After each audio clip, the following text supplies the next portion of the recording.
Good morning, students. Today we will continue with the lecture number 4 of microeconomics that relates to positive economics and normative economics. Remember one thing, हम positive और normative economics को positive और normative statements भी कहते हैं. Positive और normative statements भी कहते हैं. Now what does they reveal? ये होती क्या है? हम शुरू करेंगे आज अपना लेक्चर एक एग्जाम्पल के साथ. जब हम एग्जाम्पल समझेंगे तो हमारे लिए इजी हो जाएगा कॉन्सेप्ट को समझना. अब मैं आपसे कह रहा हूं फर्स्ट एग्जाम्पल में कि 10% of Indian population is unemployed. 10% of Indian population is unemployed. अब ये ट्रू भी हो सकता है और ये फॉल्स भी हो सकता है, राइट? हम इसको वेरीफाई कर सकते हैं ना. इंडियन स्टैटिस्टिकल ऑर्गेनाइजेशन ने, हमारे पास एनएसएसओ ने जो भी डाटा दिया है, हम उससे वेरीफाई कर सकते हैं कि ये स्टेटमेंट ट्रू है या फॉल्स है. So it means it is verifiable, right? Population of India is more than population of China. This can also be true और false, and obviously it is false. लेकिन हम इसको बोलेंगे कि जो भी स्टेटमेंट वेरीफाई की जा सकती है कि वो ट्रू है या वो फॉल्स है, उसके फैक्ट्स या फिगर्स चेक किए जा सकते हैं, उनको बोलते हैं हम पॉजिटिव इकोनॉमिक्स या पॉजिटिव स्टेटमेंट्स. मैं रिपीट कर रहा हूं, उनको बोलते हैं पॉजिटिव इकोनॉमिक्स या पॉजिटिव स्टेटमेंट्स. अब बियॉन्ड फैक्ट्स एंड फिगर्स जो हम वेरीफाई नहीं करते, जो ओपिनियंस होते हैं, क्या होते हैं? ओपिनियंस या वैल्यूएबल जजमेंट्स. एग्जांपल हम ये देख रहे हैं कि अगर हम लॉन्च करते हैं एम्प्लॉयमेंट जनरेशन स्कीम्स, तो it would help in eradicating और ओवरकमिंग या fighting the problem of unemployment. तो yes, it may be true और फॉल्स. कितनी डिग्री तक वो अनएम्प्लॉयमेंट को फाइट करता है डिपेंड्स, लेकिन ये एक ओपिनियन है. क्या है? ओपिनियन. ये ट्रू है या फॉल्स हमें इससे मैटर नहीं करता. हमें मैटर क्या करेगा कि वो ओपिनियन है या वो वेरीफाइबल फॉर ट्रूथ है.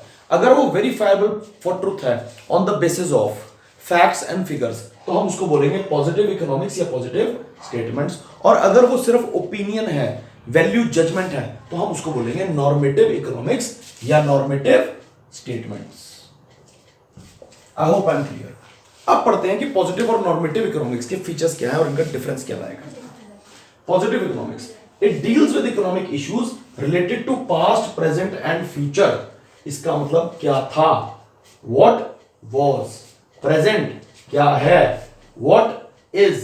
And future what would be. This means we are sure of this. We are relating to facts and figures. 10 साल पहले इंडिया की पॉपुलेशन चाइना से ज्यादा थी. ट्रू है या false, it does not matter, but it can be verified.